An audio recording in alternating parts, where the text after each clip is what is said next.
Muy bien, queridos alumnos, bueno, retomamos la clase y vamos a aprovechar que ya nuestro compañero Carlos Gui ha también mandado su video sobre el profeta Malaquías.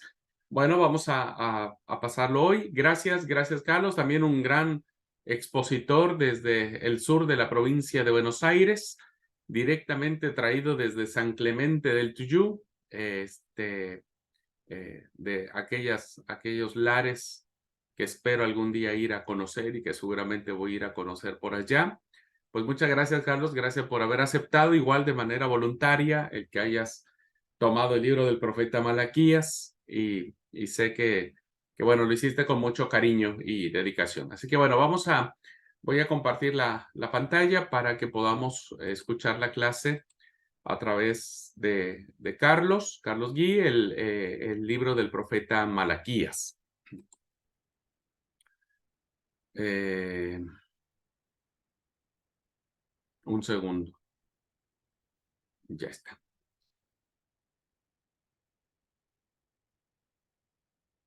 Bien. Ahí ya se ve la pantalla, hermanos. Sí, se ve. Muy bien, voy a poner a ver si el audio también se escucha, avísenme. Saludo a todos con la paz de nuestro Señor. Perfecto. Ok, muy bien, muy bien. Entonces vamos a escuchar la clase. En esta oportunidad tengo para compartir con ustedes el libro de Malaquías y espero que sea de mucha bendición para cada uno de nosotros lo que fue escrito en aquella oportunidad y que sea una enseñanza para nosotros al estudiar hoy y compartir lo que Dios ha dado al pueblo de Israel, también para nosotros hoy que sea una enseñanza. Malaquías viene del término hebreo malají, que significa mi mensajero. Según lo que he buscado, no se sabe si Malaquías era nombre de una persona o directamente como nosotros lo conocemos como un apodo, mi mensajero. Así que ese mensajero se encargó de dar unas palabras al pueblo de Israel. El pueblo de Israel estaban en ese tiempo reconstruyendo la ciudad, habían sido llevados cautivos, volvieron y estaban reconstruyendo tanto el templo como la ciudad, y bueno, había cosas que no estaban haciendo conforme a lo que Dios había dejado establecido. Entonces Dios envía a este mensajero a compartirles dónde ellos tenían los errores, dónde estaban fallando ante la presencia de Dios.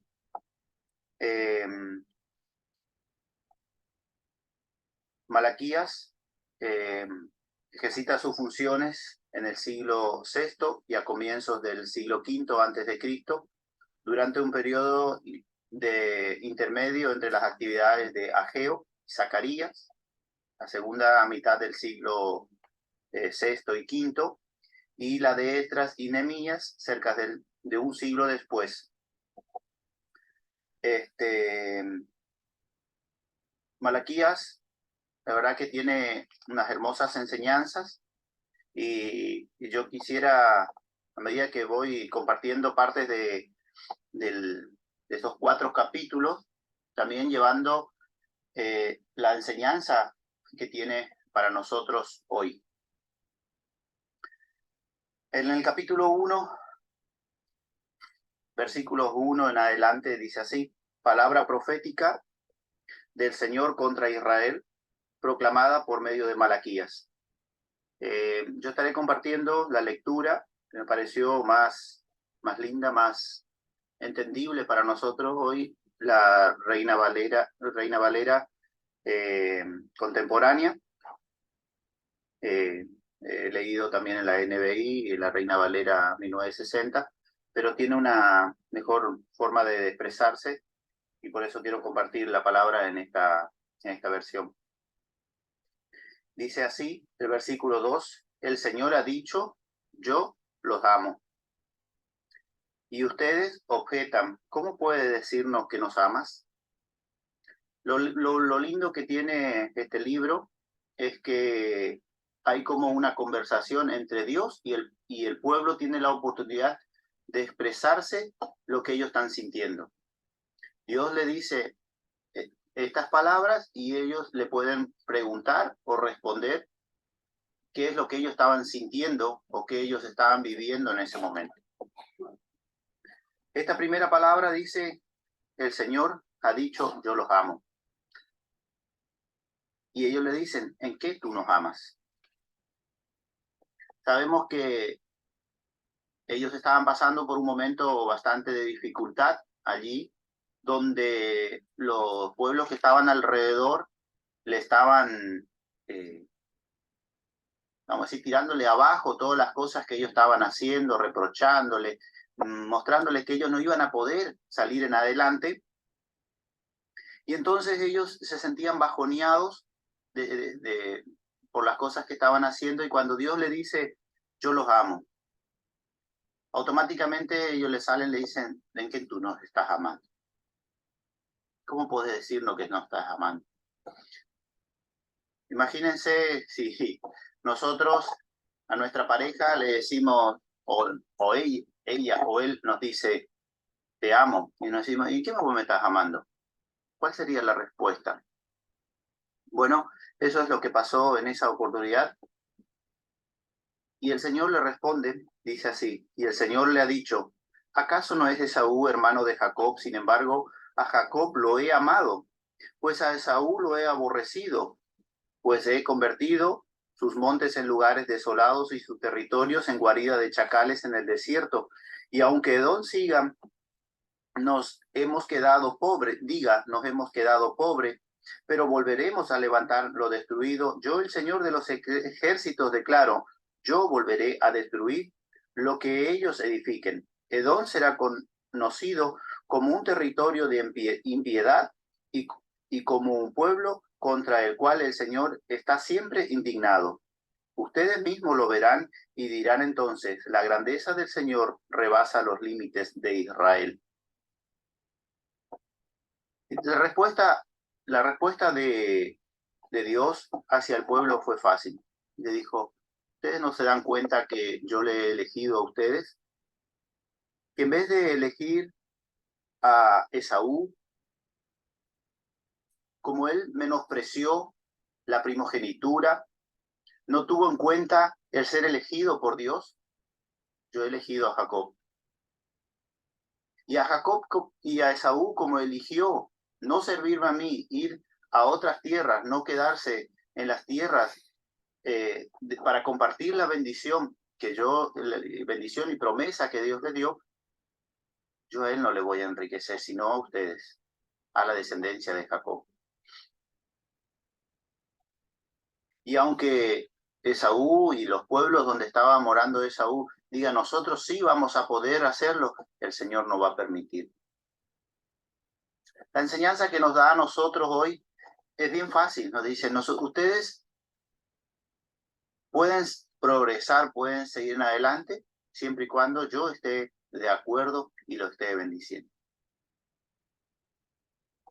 Por eso el versículo 5 dice, y ustedes mismos lo verán y dirán entonces, la grandeza del Señor rebasa los límites de Israel. No solo para Israel Dios tiene cuidado y controla, sino también a los pueblos alrededor. Él da bendición al que quiere y al que no quiere le da maldición.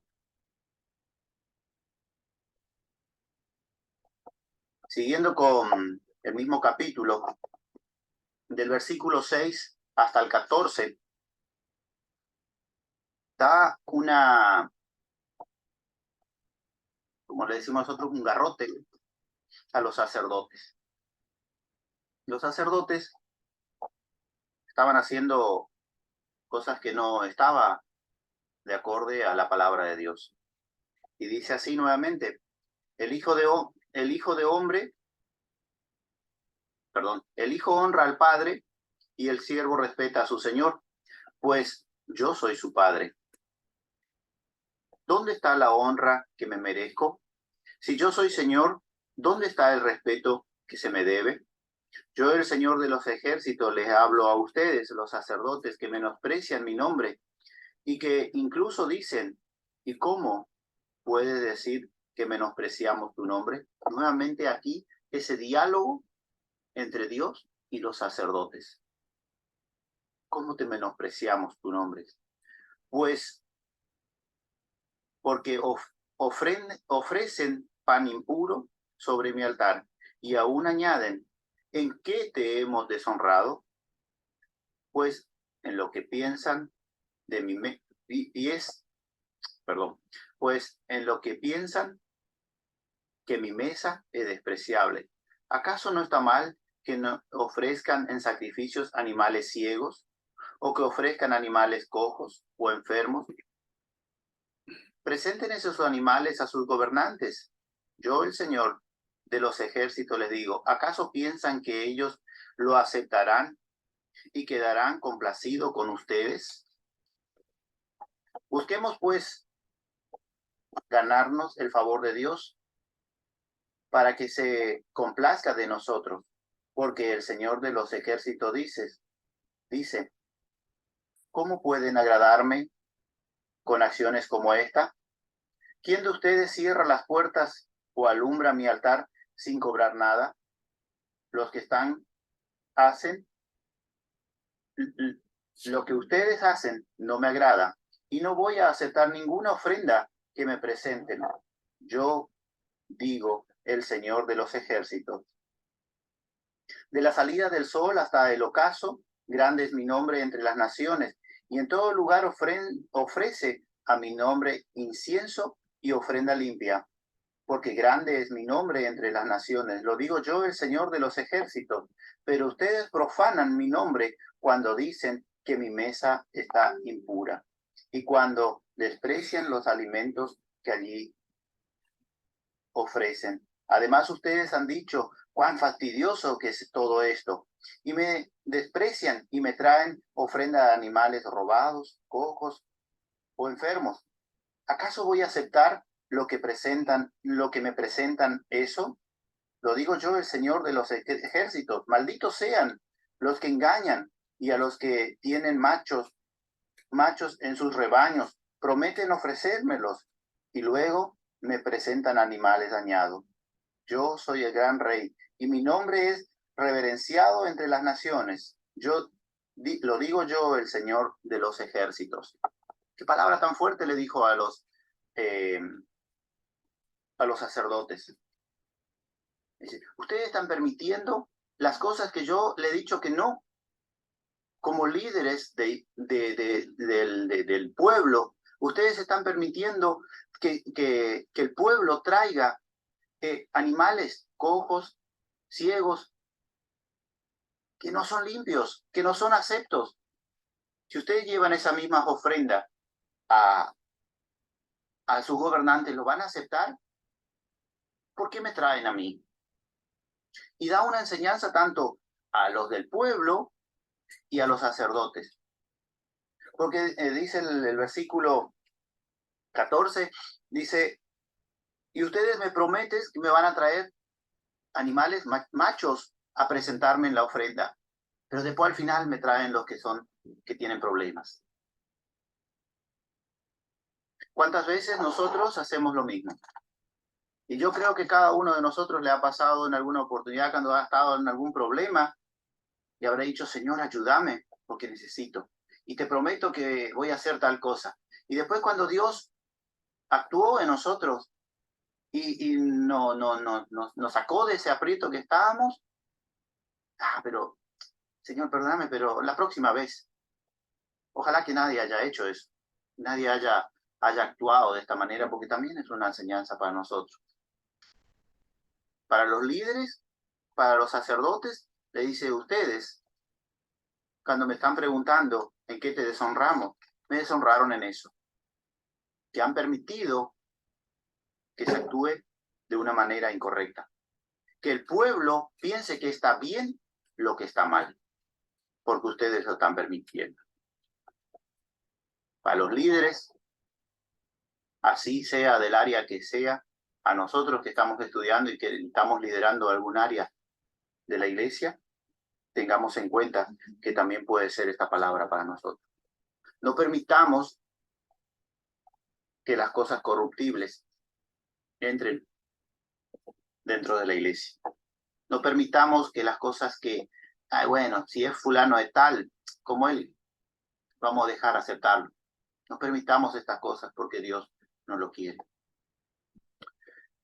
Siguiendo con este libro, capítulo 2, sigue la exhortación a reverter, a rever las cosas malas que ellos están teniendo. Por eso en el capítulo 2, versículos 8 y 9, dice, pero ustedes se han apartado de mi camino, han hecho tropezar a muchos en la ley, han corrompido al pacto de Leví, le digo yo, el Señor de los ejércitos. Por eso yo también he hecho que el pueblo los considere gente vil y despreciable, pues ustedes no se han mantenido en mi camino y hacen acepción de personas al aplicar la ley. Esto como estaba diciendo anteriormente, a los líderes, a los que lideran algún ministerio. Tengamos mucho cuidado con esto, porque así como este mensajero le estaba hablando allí a los sacerdotes, también nos habla a nosotros. No hagamos acepción de personas. No nos desviemos de las cosas que Dios quiere para agradar a alguien. Del capítulo 2, versículo 13 al 16, dice así, una y otra vez, cubren de lágrimas el altar, lloran y gritan, pero el Señor no volverá la mirada a ver sus ofrendas, ni las aceptará con gusto. Y se preguntan ¿por qué? Porque el Señor ha visto que han sido desleal con la mujer de tu juventud, con tu compañera y con la que hiciste un pacto. ¿Acaso Dios no lo hizo un solo ser y en el que abundaba el espíritu? ¿Y por qué por qué un solo ser? Pues porque buscaba obtener una descendencia para Dios. Así que tengan cuidado de su propio espíritu, con su propio espíritu, no sean desleales con la mujer de su juventud. El versículo 16 dice, porque el Señor y Dios de Israel, el Señor de los ejércitos, claramente ha dicho que aborrece el divorcio y a quienes encubren su iniquidad.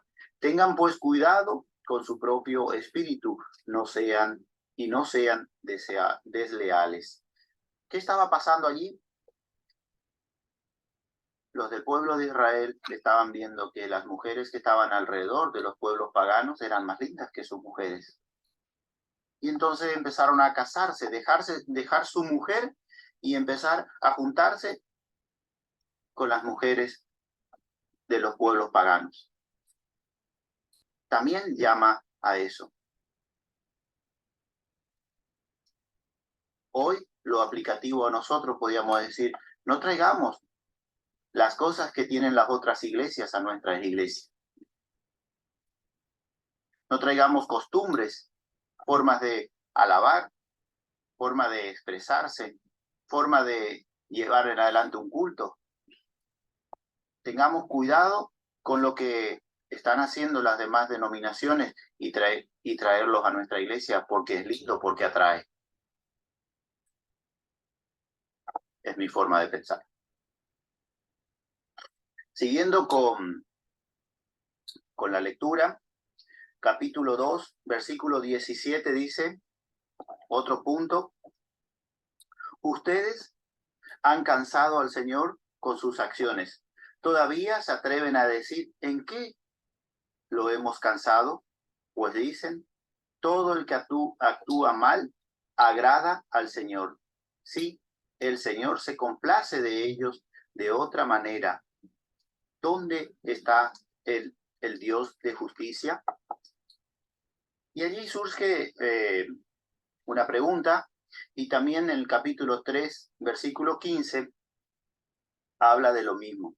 Dice, ahora resulta que tenemos que llamar bienaventurados a los soberbios, los malvados, no solo prospera, sino que ponen a Dios a prueba y salen bien liberados. Allí el pueblo vamos a decir, le enfrenta a Dios y le dice, mira, hay algo que no está saliendo bien como corresponde aquí. Nosotros procuramos de hacer las cosas correctas, pero miramos a nuestro alrededor, a nuestros vecinos, a los pueblos que están alrededor, y a ellos le va bien. Y nosotros que queremos hacer las cosas bien, nos va mal. Somos castigados, no somos bendecidos. Parece como que si la gente que hace lo mal, le va bien.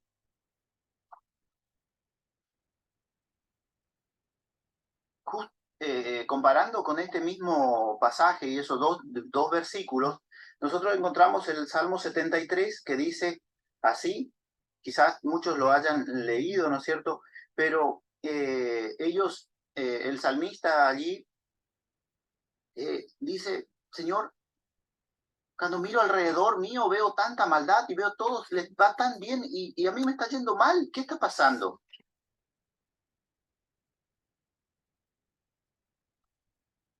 Y dice que en el versículo en el capítulo 73 de Salmos, versículo 16 dice, y me puse a pensar en esto para entenderlo, pero me resultó un trabajo muy difícil. Solo cuando entré en el santuario de Dios pude comprender en lo que ellos van a terminar.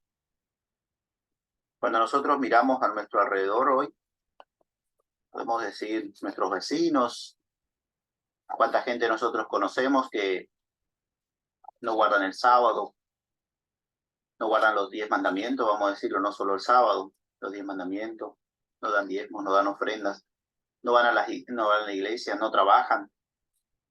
Y nosotros muchas veces hacemos y a aquellos le va mejor que a nosotros.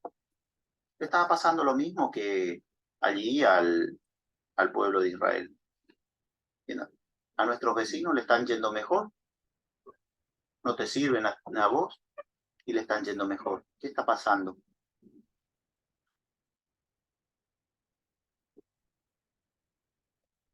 La respuesta la tenemos allí.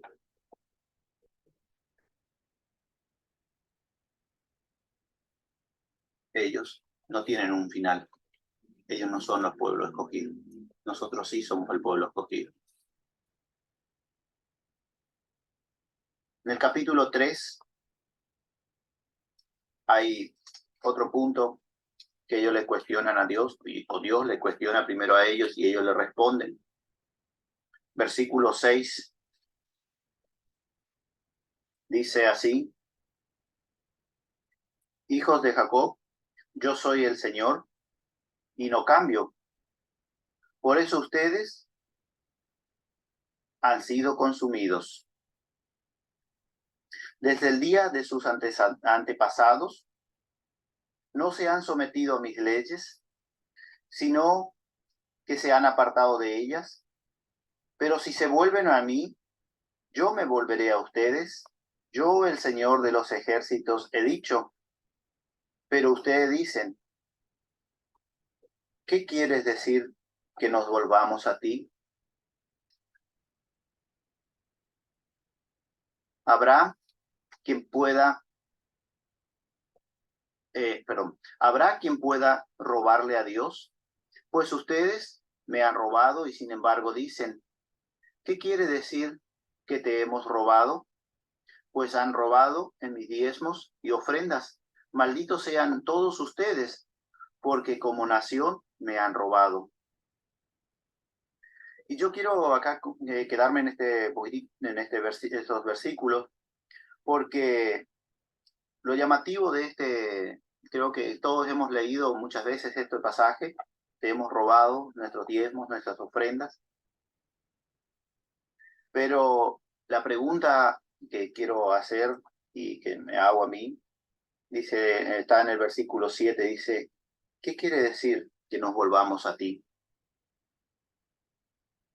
¿Qué quiere decir? ¿Cómo quieres que nos volvamos a ti? Y la respuesta fue fácil de Dios. Le dijo, si ustedes quieren volver a mí, dejen de robarme. No justamente podemos decir en el diezmo, las ofrendas que sabemos que tenemos que dar y sabemos que Dios bendice si lo creemos así y, y debemos de enseñar. Muchas veces podemos robar en el tiempo, en las cosas que hacemos. Dios también nos pide a nosotros un espacio de tiempo en el cual tenemos que dedicarnos a Él, no únicamente en en el sistema monetario, dar un diezmo a Dios, sino también en el tiempo que dedicamos para la obra del Señor. Pero siempre es más fácil decir no tengo tiempo, no tengo tiempo para hacerlo. Y Dios allí le dice al pueblo, le dice, ustedes me están robando, ustedes me están robando. Si quieren volver a mí, traigan una ofrenda como corresponde, el diezmo como corresponde, no parte nomás de ello. Al principio se acuerdan que leíamos que Dios le llamaba la atención porque las ofrendas que ellos traían no eran buenas, sino que eran defectuosas. Acá también, nuevamente le dice a ustedes, traigan lo que corresponde y como corresponde, presenten ante mi presencia.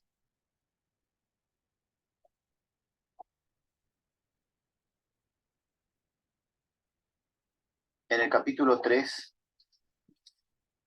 versículo 1, habla sobre otro tema. Y dice así, el Señor de los ejércitos ha dicho, he aquí, yo envío a mi mensajero, el cual preparará el camino. El Señor a quien ustedes buscan vendrá de manera repentina, lo mismo que el ángel del pacto en quien ustedes se complacen. Sí viene ya. El Señor de los ejércitos ha dicho. Pero ¿quién podrá resistir cuando Él se presente? ¿Quién podrá mantenerse de pie cuando Él se manifieste? Él es el fuego, es como un fuego purificador, como el jabón de los lavaderos. Se sentará para refinar.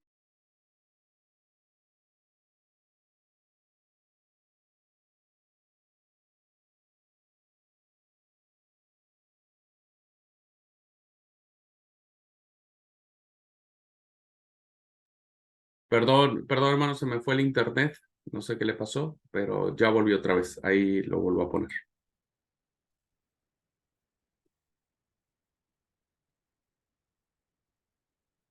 Hasta al Señor como lo fueron en el pasado, en los años antiguos. El Señor de los ejércitos ha dicho, yo vendré a ustedes para someterlos a juicio y me dispondré a actuar como un testigo contra los hechiceros, adúlteros, contra los perjuros y los explotadores, contra los defraudadores en sus salarios al jornalero y a la viuda y al huérfano, y contra los que les hacen justicia a los que le hacen justicia a los extranjeros, ni tienen temor de mí. ¿De quién está hablando allí? Como todo profeta, como todo mensajero, empieza marcándole los errores que tienen, le muestra el castigo que van a tener, pero también le muestran la recompensa. Así como decía Abraham, en varias oportunidades. Siempre los profetas lo hicieron así para mostrar que hay una esperanza, que hay una salida. No todo es malo. No solo Dios quiere el castigo, sino que quiere que se restablezca el pueblo, que se restablezca su gente y que confíe plenamente en Él y Él le estará bendiciendo. Y aquí les dice, yo les enviaré un mensajero. Estas mismas palabras nosotros encontramos en el libro de Mateo, allí de ladito, capítulo 11, verso 10. Mateo capítulo 11, verso 10. Dice, porque este es quien está escrito, está hablando de Juan el Bautista. Yo envío mi mensajero delante de ti, el cual preparará tu camino. ¿De quién está hablando? Que va a venir Jesús. Que van a pasar, sí, un lapso de tiempo. Sabemos que pasó aproximadamente 400 años desde la última palabra del último profeta que habló hasta que vino Jesús. En el cual dice, se sentará y empezará a pulir. Empezará a ajustar las cosas que están erróneas nuevamente. Capítulo 3, versículo del 16 al 18. Dice así, entonces los que temen al Señor hablaron el uno con el otro y el Señor, fíjense qué hermosa palabra, escuchó atentamente. Luego, en su presencia se escribió un libro de actas en el cual los que temen y piensan en su nombre. Dijo el Señor, ellos serán para mí un tesoro muy especial. Cuando llegue el día en que yo actúe, los perdonaré como perdona un padre al hijo que me sirva. Entonces ustedes se volverán a mí y saldrán y sabrán distinguir entre los justos y los malvados, entre los que sirven al Señor y los que no le sirven. Respuesta a lo que habíamos hablado anteriormente. Aquellos que deciden servirle al Señor, Dios los escucha. Los escribe en un libro y les va a perdonar las iniquidades, dice, y los perdonaré como un padre perdona a un hijo, al que le sirve. Entonces, también lo que habíamos hoy leído en el capítulo 2, versículo 17, y capítulo 3, versículo 15, y el Salmo 73 que he mencionado, dice, entonces ustedes sabrán, volverán a mí y sabrán distinguir entre los justos y los malvados, entre los que sirven al Señor y los que no le sirven. Ahí nosotros vamos a tener la respuesta de aquello que para nosotros hoy a veces nos parece algo que no podemos aceptarlo. En el capítulo 4 dice allí la condena a los malvados. Y dice así, voy a estar leyendo, ya viene el día candente como un horno. En este día todos los soberbios y todos los malhechores serán como una estopa y serán consumidos hasta las raíces. No quedará de ellos ni una rama. Lo digo yo, el Señor de los ejércitos.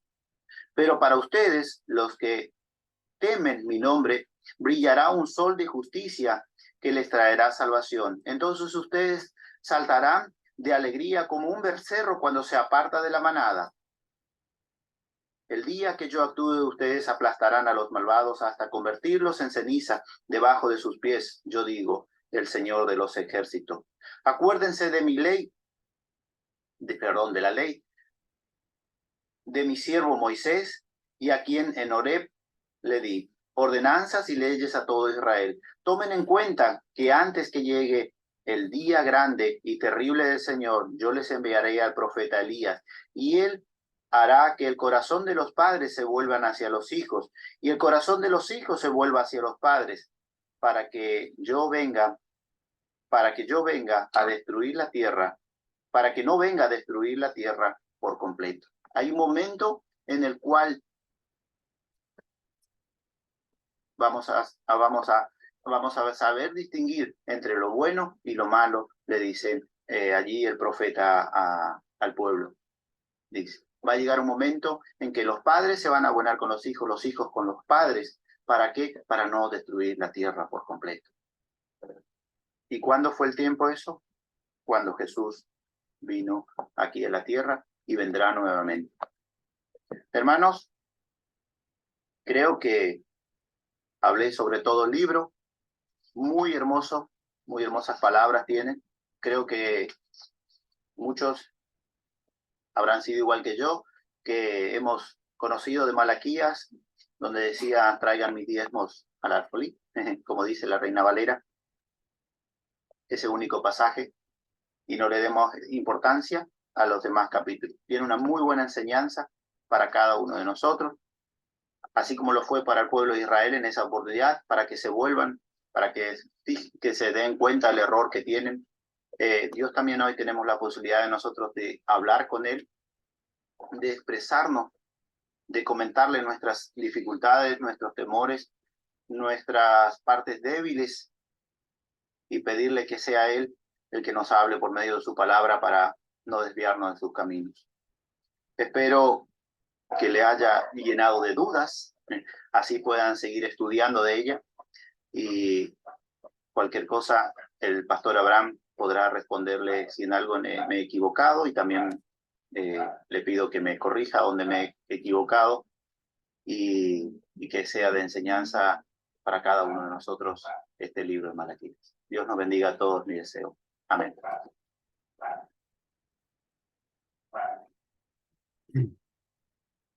Muy bien, pues hemos concluido la exposición de Carlos. Carlos, muchas gracias. Muy linda la exposición. Gracias porque hiciste este ejercicio de ir comentando casi versículo por versículo o hacer los núcleos de los temas que plantea el libro del profeta Malaquías. Muchas gracias por tu esfuerzo. La verdad que muy claro, muy con toda la calma del mundo y eso se valora muchísimo. Así que bueno, desde ya muchas gracias, Carlos, por este esfuerzo que ha sido, insisto, muy claro y muy preciso en relación a los temas que aborda el profeta Malaquías. Así que vamos a hacer lo mismo, queridos compañeros, vamos a agradecerle a Carlos con este corazoncito, y le vamos a decir que estamos agradecidos por el esfuerzo y el trabajo que hizo en esta clase del libro de Malaquías. Bueno, ya el tiempo es avanzado para los alumnos de clase presencial. Solamente quiero decirles, tal y como lo dijo Carlos, estamos ante un autor anónimo. Es muy probable, es altamente probable que no haya existido un personaje llamado Malaquías, sino que sea un nombre simbólico que un redactor, ¿verdad?, le haya colocado este título por lo que significaba. Malaquías significa entonces mensajero, y hay un mensaje muy importante con el que cierra el canon del Antiguo Testamento en la lista canónica del texto griego, ¿no?, que es nuestra Biblia. Nuestra Biblia cierra con este libro, ahí se cierra toda la lista canónica y encontramos evidentemente este mensaje tan importante que nos presenta este libro.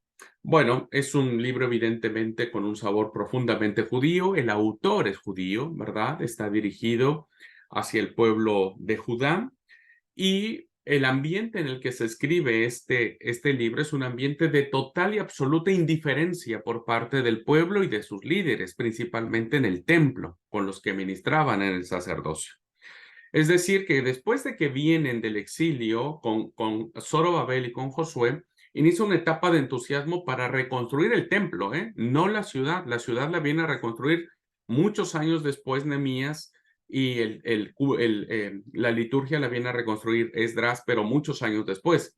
En el primer intento viene Zorobabel y Josué a reconstruir el templo. Hay una gran emoción, hay un gran entusiasmo, pero resulta que se apaga, ¿verdad? Es como llamarada de hojarasca.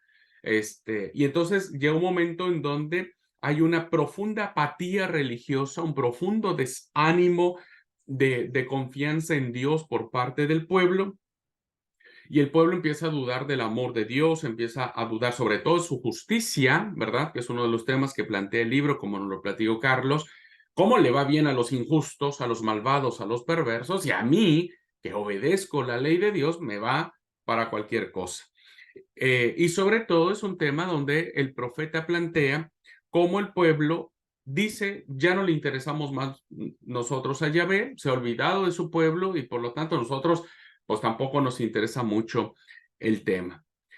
Este es un libro con una profunda llamada de atención, una profunda mensaje de conversión, porque evidentemente encontramos que el mensaje de Malaquías se centra en 6 grandes apartados. Rápidamente lo digo, ya Carlos lo planteó en manera de comentario, yo solo lo planteo para cerrar un poco la idea. 6 grandes apartados. Primero, del versículo capítulo 1 hasta el versículo, es el capítulo 1, del versículo 1 al versículo 5, vemos que Dios afirma su amor y lo demuestra comparando la suerte que tiene Jacob con Esaú, perdón, ¿verdad?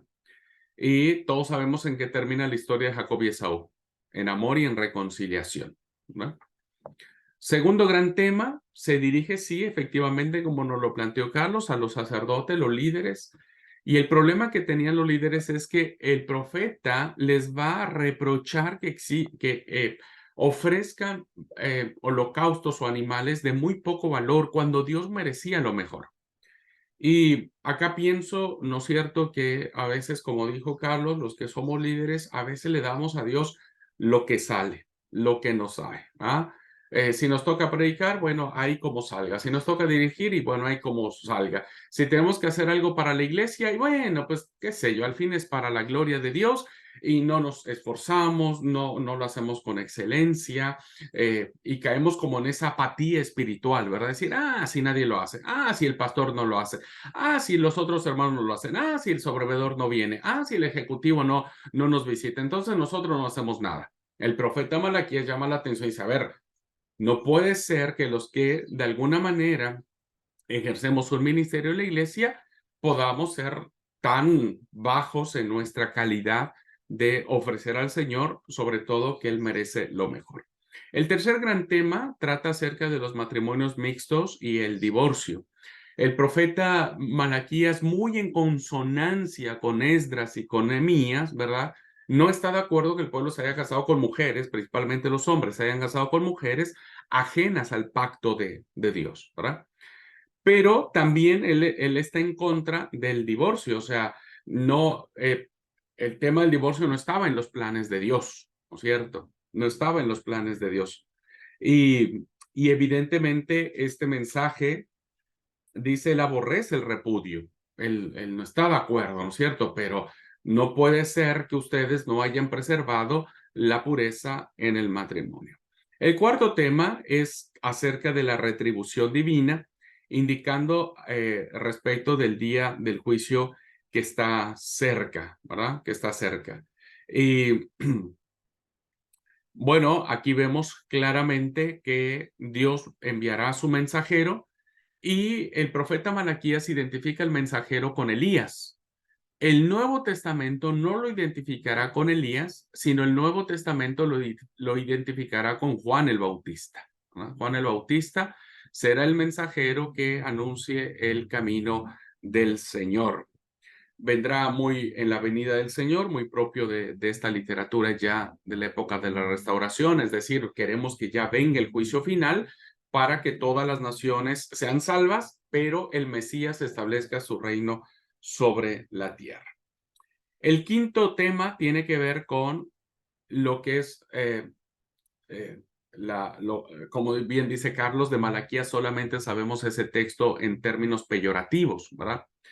¿Por qué? Porque entendemos ese texto de que con qué ha robado el hombre a Dios, ¿no? Dios le reclama al pueblo y dice, ustedes me han robado. Y el pueblo dice, ¿en qué te hemos robado? En no entregar mis diezmos y mis primicias. Eso está bien.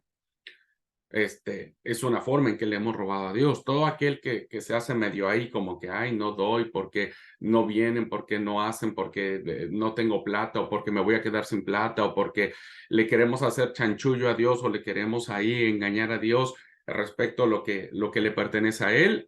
Es cierto que el profeta Malaquías trae pues unas palabras muy fuertes y nos convertimos en ladrones de Dios, ¿no es cierto? Sin embargo, el texto, lejos, como lo hemos dicho siempre en los mensajes proféticos, hay denuncia de pecado, pero también hay anuncio de salvación. Nosotros nunca hemos leído, ¿verdad? A partir del versículo número 11 y 12 del capítulo 3, porque ese es el anuncio de salvación. Es decir, el profeta le está diciendo al pueblo, ustedes le han robado a Dios. Bueno, ¿cómo podemos, si ustedes no hacen eso delante de Dios y le dan a Dios lo que le corresponde, suceden tres cosas, ¿verdad? Dice el versículo 11, el 10, perdón. Si ustedes hacen eso, hay bendición hasta que sobreabunde. El versículo 11 dice, no destruir el fruto de la tierra. Y el versículo 3 dice, las naciones les dirán bienaventurados, ¿verdad? Bienaventurados. Y estas tres acciones, estos tres actos de bendición o de restauración, pues es lo que a veces no predicamos en la iglesia, ¿verdad? Solamente predicamos el palo, el castigo. Siempre he escuchado sermones que hablan sobre el diezmo, retando a todo mundo y regañando a todo mundo y todo, ¿viste? Pero el profeta enfoca las bendiciones y los beneficios que se dan cuando obedecemos a Dios. Y finalmente tiene que ver con el grupo de personas que van a condenar, van a condenar o van a reclamar a Dios, decirle, ¿por qué a ellos les va bien? ¿Verdad? ¿Y por qué a mí me va mal? Y no se trata aquí, hago una aclaración de lo que decía Carlos, no de otras denominaciones religiosas que no guardan el sábado y demás, porque aunque a veces nosotros guardamos el sábado, no significa que somos la iglesia verdadera, porque a veces ni lo guardamos bien. No se está refiriendo a situaciones de denominaciones, ¿no es cierto? Sino del impío, del criminal, del que vende la droga, del que asesina, del narcotraficante, del que trata con blancas, de aquel perverso, ¿viste? Que tiene todo, tiene plata, tiene salud, tiene economía, tiene familia, él tiene la vida resuelta. Y decir, che, a ver, a esa persona que mata, que asesina, que roba, que todo, le va re bien, y yo, ¿verdad? Que trato de hacer tu voluntad, no me alcanza, no llego a fin de mes, estoy enfermo, no tengo buena atención médica, no me alcanza para las medicinas. Y hay esta lucha, ¿no es cierto?, en donde los malvados prosperan y el justo le va mal. Muy buena la apreciación que hizo Carlos en cuanto al salmo que nos citaba. Muy propio de la literatura sapiencial. Ya lo vamos a ver en la siguiente materia sobre la literatura sapiencial y vamos a analizar el Coelet, vamos a analizar el Eclesiastés, los salmos en comparación a el mensaje optimista que mantienen principalmente los proverbios. Así que bueno, en este sentido es un mensaje muy maravilloso, es un mensaje que encierra en una etapa en donde el pueblo ha bajado los brazos y es un mensaje donde dice, tenemos que volver a levantarnos, tenemos que creer que Dios nos ama, como como Esaú amó a Jacob, tenemos que dar lo mejor de nosotros, ¿verdad?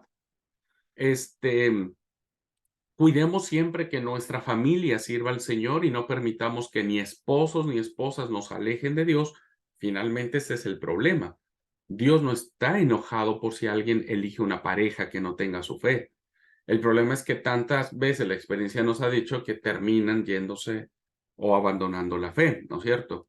El mensaje es de decir, el día del juicio vendrá, queden tranquilos.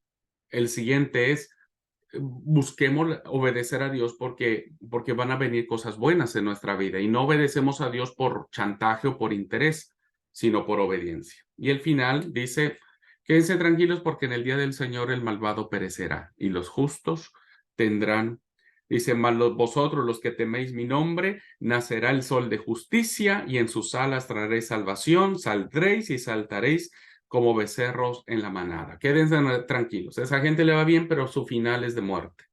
Ustedes tendrán un final de bendición. ¿Sí? Y así es como se utiliza, se entiende el libro del profeta Malaquías. Y Malaquías cierra con dos personajes muy importantes. No voy a explicar esto ya por el tiempo. Dos personajes importantes, Moisés y Elías. Solo para cerrar la clase, preguntan los que están en clase presencial, ¿dónde vemos estos dos personajes en el Nuevo Testamento? La transfiguración. En la teofanía de la transfiguración, ¿verdad? ¿Vino Elías y Moisés personalmente? ¿Vinieron del cielo? ¿Estaban allá tocando el arpa en el cielo y un día vinieron? No. ¿Con qué cierra el Antiguo Testamento con estos dos personajes? ¿Qué significa Moisés? ¿Qué simboliza Moisés? La ley. ¿Qué significa Elías? El profetismo. Cuando Elías y Moisés se aparecen junto a Jesús, el evangelista nos está diciendo que Jesús es superior a Moisés y es superior a Elías. Es mayor que la ley e incluso mayor que los profetas, ¿verdad? O sea, Jesús es el cumplimiento de la venida del día del Señor. Solo que no viene con fuego, no viene con armas, viene con el amor, con el perdón y la reconciliación. ¿Bien? Así que hermoso. Gracias, Carlos, nuevamente por esto y gracias a ustedes, queridos alumnos, por el aguante, por la hora en la que estamos. ¿Alguna pregunta antes de cerrar la clase? Yo lo apuro no por los que están en clase grabada, porque los que están en clase grabada están repiolas, tomando el mate y demás, pero los que están aquí en clase grabada ya les veo cara de hambre y ya todos quieren irse a almorzar. Muy bien, ¿alguna pregunta, algún comentario sobre este libro de Malaquías?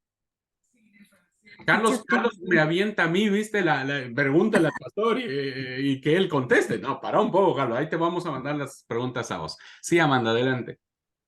Bueno, en uno de los capítulos donde creo que en el 3 que es la parte donde él menciona sobre lo de los diezmos, que nosotros pues de alguna manera le hemos robado, o en ese momento el pueblo también, me surgió pues como una pregunta, ¿no? Em, Sé que es el 10% de lo que nosotros recibimos que le damos al Señor, aparte pues de las ofrendas. Pero tengo la duda es en lo siguiente.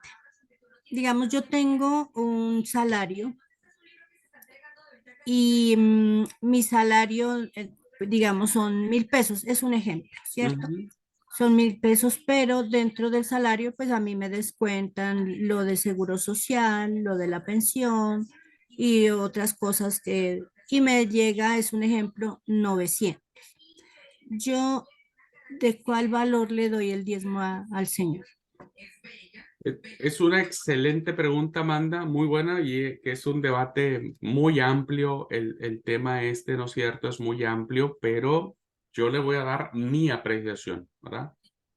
Para que no se entienda que es la norma. Por favor, quiero aclararlo. No lo hablo como profesor, sino como pastor, como alguien que más o menos entiende el tema de la siguiente manera. Porque es muy debatido y muy discutido el tema. Algunos creen que tiene que ser sobre el 1000 y algunos creen que tiene que ser sobre el 900, ¿verdad? Bueno, lo divido mi respuesta rápidamente en dos partes. Una, en términos prácticos, yo creo que tiene que tomarse el diezmo de la ganancia total que uno recibe, ¿verdad? Que uno recibe. Es decir, para mí el diezmo tendría que ser de los 900 pesos que usted recibe con los descuentos que se hacen de obra social y demás. Porque es de la ganancia que ya le queda a usted, no de lo que realmente recibe. O sea, realmente usted recibe esa plata que está en su mano, ¿no? Y sobre esa plata que está en su mano es donde se tiene que dar el diezmo. Eso es muy fácil para quienes tenemos un salario fijo, que ganamos, decimos, cada mes gano 1,000 pesos, ¿verdad? Pero me descuentan la obra social, aquí te descuentan hasta lo que no, ese es bueno, ok, recibo 500 pesos. Bueno, de esos 500 pesos debería darse el 10, ¿no es cierto? Ahora, quienes tienen negocio ¿verdad? Que las ganancias, que el tema es muy variado porque hoy ganan 1,000 y mañana ganan 100,000, ¿no es cierto? Sucede lo mismo. Yo siempre he orientado a las personas a que hagan más o menos el cálculo, porque a veces es que yo no sé cuánto ingresa, cuánto tengo, pero mil cosas. Digo, bueno, lleven en orden sus finanzas y más o menos calculen cuál es la ganancia, sacando su inversión, sacando todo lo que sea, y sobre la ganancia que ustedes reciben neta, es allí donde ustedes tienen que dar su diezmo, ¿no?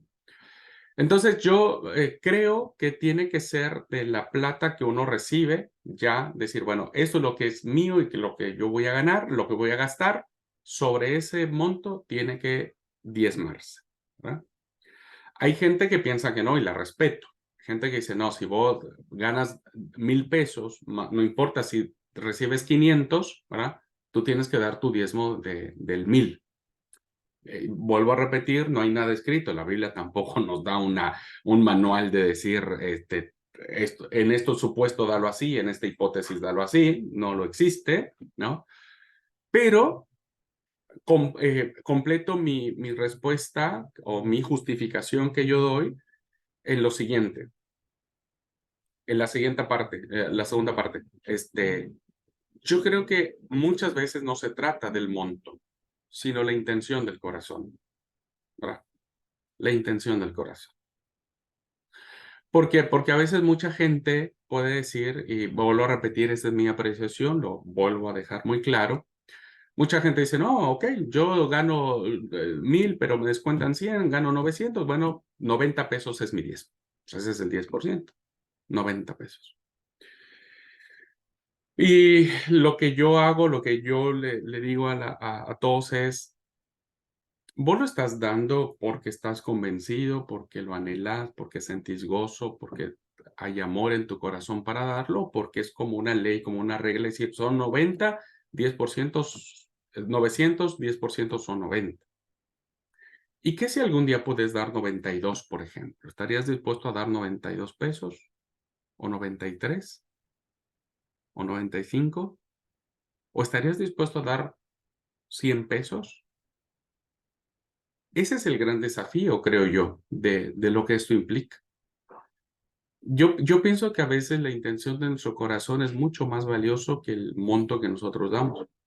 Alguien me dice, pero pastor, yo tengo muchos negocios y demás. Yo solo te digo, a ver, lo que vos estás dando, ¿crees que es lo correcto? Eso ya es tu intención. Esto es lo que Dios pesa.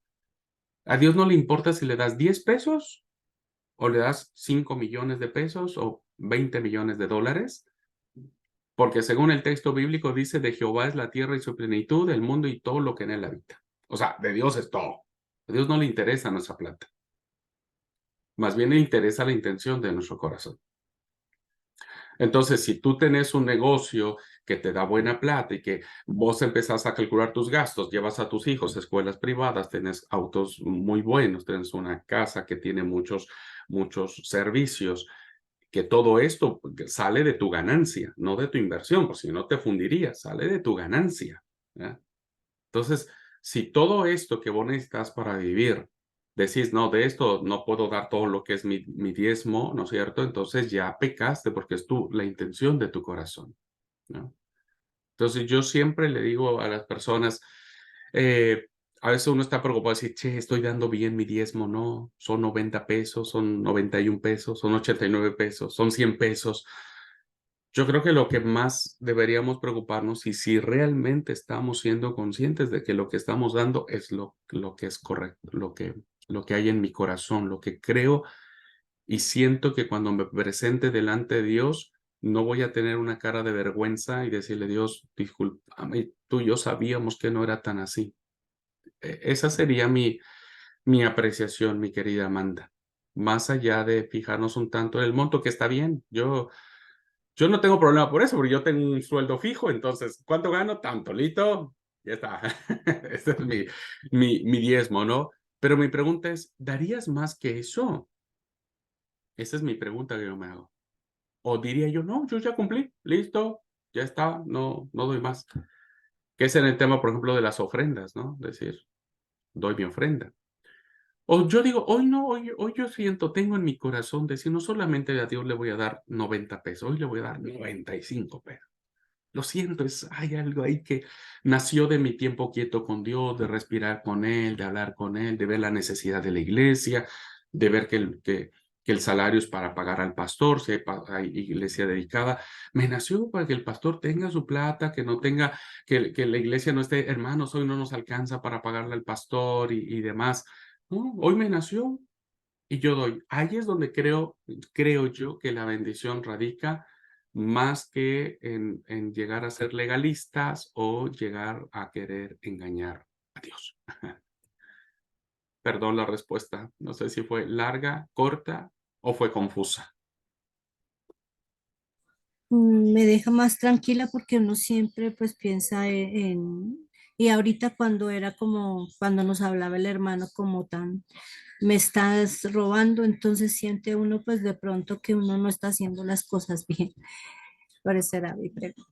Gracias, Claro, pastor. claro, ¿no? Y por eso le digo, no es solamente hacerle sentir mal a la persona, es decir, a ver, no tengo mucho tiempo para referir esto porque viene muy de la mano con Ananías y Zafira, una narración que aparece en el libro de Hechos de los Apóstoles. ¿Por qué fueron muertos Ananías y Zafira? No porque hayan eh, eh, hechose de la vista gorda para no entregar lo que vendieron, sino porque la intención de su corazón fue engañar a Dios.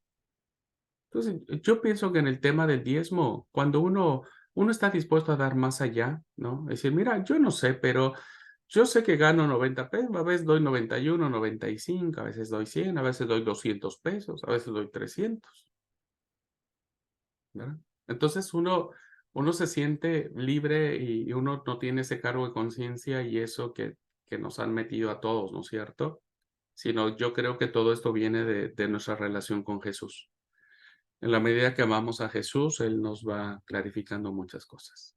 Así es que bueno, no les digo que relajen esto porque es algo cierto, pero yo digo, no dejen de diezmar, eso sí, nunca lo voy a aconsejar. Nunca voy a aconsejar. Tienen que diezmar, o tenemos que. Y no porque querramos o porque a mí me pagan de la iglesia, ¿viste? Y se lo digo yo porque soy pastor asalariado. Y siento feo a veces de tener que escuchar a la gente que dice, sí, doy mi diezmo para que Abraham tenga.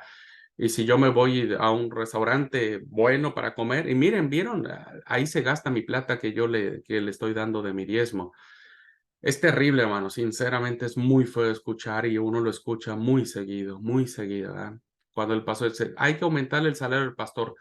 ¿Cómo le vamos a aumentar el salario del pastor? ¿Pero qué le pasa si no hace nada? Sí, es muy difícil, ¿verdad? La verdad se los digo con mucho cariño, mucho respeto. Es muy difícil escuchar eso de la iglesia, pero bueno, los que vivimos del altar tenemos que comer y a veces se nos antoja comer un asadito de vez en cuando y no sale barato el asado. Eh, pero yo lo que digo, ¿no es cierto? Es cuando uno lo hace por amor y obediencia, las cosas son diferentes, ¿verdad? Son diferentes. Muy bien. Pues si no hay alguna pregunta, comentario. Sí, sí, Esme. Y también, Esme porque almuerza hasta las 3 de la tarde, por eso, ¿se dan cuenta? Yo sé, yo sé. no, yo ya desayuné por eso. No, yo creo que también es contradictorio cuando, en el caso de quienes somos congregantes y vemos que el pastor no diezma, ¿no? También es así una situación de conflicto el decir, bueno, ¿y el pastor por qué no diezma si todos los demás estamos diezmando? Pero como tú decías, y los que lo hemos entendido, es un acto de amor y de obediencia, ¿no? Y apenas hablaba yo con alguien sobre el tema y decía, es que a mí no me alcanza porque yo soy vendedor y a veces sí se vende y a veces no se vende. Y yo le decía, no vea el monto general, vea de la ganancia cuánto usted sacó. Si usted sacó 50 pesos, retire sus 5 pesos y ese es su diezmo. No, pero ¿cómo voy a dar mis 5 pesos? A mí me daría pena. Le digo, no, pero es que ese es el acto de amor, de obediencia. Y el Señor no va a ver que son 5 pesos, sino su acción. Pero hacérselo entender pues a quien está haciendo la omisión o la acción es un poquito pues complicado, ¿no? Porque es eso, entender que lo estamos haciendo por amor y por obediencia. Sí, gracias Esme por mencionarlo. Eso es lo que decía, ¿no? A veces uno dice, bueno, es que es muy poquito. Yo siempre he dicho, a Dios no le interesa nuestra plata. A Él le interesa la intención del corazón. Y a veces digo, si no somos fieles en lo mucho, tampoco vamos a ser fieles en lo poco, ¿verdad? Entonces, como alguien decía, no, es que yo gano muy poco. Bueno, ¿cuánto ganas? Y 50 pesos. Bueno, 5 pesos son del Señor y 45 pesotes son tuyos, ¿verdad?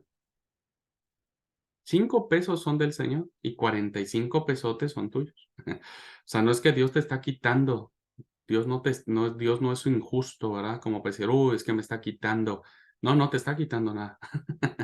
Te está dejando el 90% de todo. Él solamente pide el 10%. Pero insisto, no se trata de monetizar. Creo que la intención es del corazón, ¿verdad? Porque incluso hay gente que dice, no, yo gano 1 millón de pesos y doy 100,000 pesos de diezmo. ¿Y tu corazón cómo está, querido hermano? ¿Verdad? ¿Cómo está tu corazón? ¿Cómo está tu relación con Dios, con tu familia? ¿Verdad? Entonces, ojo con eso. No hay que legalizar el tema, sino hay que, no sé si la palabra es correcta, pero hay que verlo desde el lado del espíritu, ¿verdad? Desde el lado del espíritu. Así es que, queridos alumnos, ustedes no tengan miedo por diezmar. Y nunca se justifica. No, no doy mi diezmo porque quién sabe qué hacen con esa plata. ¿Qué les importa a ustedes qué hacen con esa plata? ¿Bueno? Ya Dios algún día juzgará o condenará o qué sé yo. Si alguien está haciendo mal uso de la plata, quédense tranquilos que Dios no es ciego. Que Dios no es ciego. Así que ustedes tienen que ser fieles y obedientes, pero insisto, no se preocupen por si tienen que diezmar 95 pesos con 50 centavos. Más bien, ocúpense por saber si eso que ustedes están dando viene de una vida transformada por el Espíritu Santo, ¿verdad? Una vida llena del Espíritu Santo. Eso es lo más importante. Y bueno, como decía Esme, hay pastores que no diezman, qué sé yo, o igual que los, ¿no? Yo hacía muchos años, al principio no diezmaba, no les cuento mi testimonio, pero al principio no diezmaba precisamente por eso, porque decía, ay, es mucha plata, ¿no? Cuando entendí, entonces, que hace muchos años que no tengo ningún problema y le doy gracias a Dios por eso. Es una bendición. Entonces, uno diezma y entonces ya cuando me pagan, digo, esto es mío. Ahora sí, esto yo me lo como y demás. Ánimo, hermanos. Seamos obedientes a Dios, ¿no? Bueno, gente linda, Dios les bendiga. Si no hay algún otro comentario, seguramente Mario y Esther no quieren hablar en lo absoluto porque ya nos pasamos 10 minutos del almuerzo. Así es que lo dejamos para la próxima clase. Dios les bendiga. Abrazos con mucho cariño para todos ustedes. Paz, hermanos.